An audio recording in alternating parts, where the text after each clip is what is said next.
Hi అండి, welcome to my channel. ఈరోజు వచ్చేసి తెలుగు 6th క్లాస్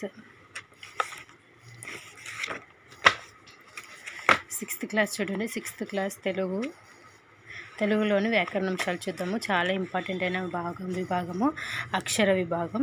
తెలుగు భాషలో 56 అక్షరాలు ఉంటాయి. ఇవి అచ్చులు, హల్లులు, ఉభయ అక్షరాలు.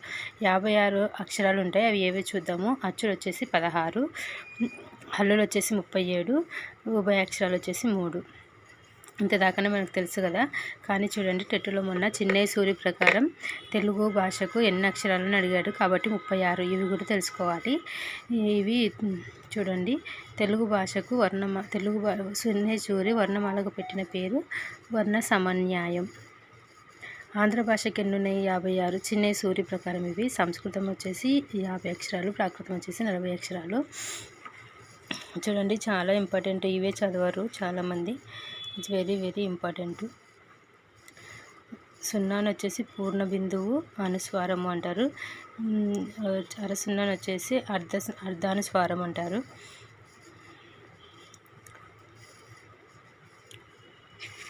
నెక్స్ట్ వచ్చేసి ఇవి చాలా ఇంపార్టెంట్. మనకి టెట్ సిలబస్లో కూడా ఇచ్చారు చూడండి. అచ్చులు విభాగం. ఒక మాత్రా కాలంలో ఉచ్చరించే అక్షరాలు ఈ ఊ హ్రస్వాలు. అంటే అచ్చులు అంటే ఏవి అంటే ఒక మాత్రా కాలంలో ఉచ్చరించవచ్చు. 2 మాత్రాల కాలంలో ఉచ్చరించే అక్షరాలు దీర్ఘాలు. హల్లులు వచ్చేసి కా నుండి మా వరకు ఉండేటివి హల్లులు. కా నుండి మా వరకు ఇది కావర్గం, చావర్గం అంటారు. తర్వాత కఠినంగా పలికే అక్షరాలు కచట దెబ్బలు, వీటిని పరుషాలు అంటారు. తేలికగా పలికేటివి సరళాలు, గజడ దెబ్బలు. వర్గములలో ఉండే ఒత్తు అక్షరాలు చూడండి. వీటికి మహాప్రాణులు అని పేరు. పొల్లు ఉండాలన్నమాట, పొక్కిలి కింద పొక్కిలి ఉన్న వాటిని అన్నిటిని ఒత్తక్షరాలు, వర్గములలో ఉండే ఒత్తక్షరాలు అంటారు. వర్గయుక్కులు అంటారు అనమాట.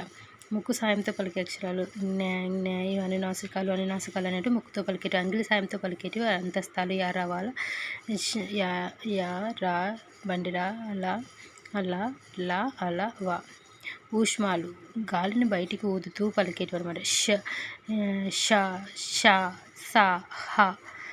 ఒకసారి ఇట్లా చేయి ముందు పెట్టుకొని పలికి చూడండి, మీకు అర్థమవుతుంది. గాలిని బయటికి ఊదుతూ పలికేటివి ఊష్మాలు. ఊది పలికేటివి అని కూడా అంటారు. పరుషాలు, సరళాలు కాకుండా మిగిలిన హల్లులు స్థిరాలు. కా నుండి మా వరకు గల హల్లులు స్పర్శాలు. తెలుగు వ్యాకరణం ప్రకారం మార్పు చెందుతాయి. పరుషాలు సరళముగా సందుల్లో మారుతాయి అన్నమాట. ఇది సందుల గురించి అనమాట.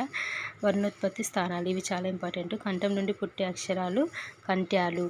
తర్వాత తాలు, దవడ భాగంలో పుట్టే అక్షరాలు తాళవ్యాలు. నాలుకతో గట్టిగా అంగిలిని తాకుతూ పలికే అక్షరాలు మూర్ధన్యాలు. దంతాల సాయంతో పలికే అక్షరాలు దంత్యాలు. పెదవి సాయంతో పలికే అక్షరాలు ఓష్టాలు. కంఠ తాళవ్యాలు. ఓ ఔ కంఠోష్టాలు. వా దంతోష్ట్యం. చూడండి, ఇది వచ్చేసి చాలా చాలా ఇంపార్టెంట్. 6th క్లాస్లో ఉంటుంది. ఇవే మనకి చాలా, దీంట్లోనే ఒక 3 బిట్స్ 2 బిట్స్ కంపల్సరీ వస్తాయి. సమయస్ఫూర్తి lesson. Thank you very much. ఇంకా నచ్చితే లైక్ చేయండి, షేర్ చేయండి.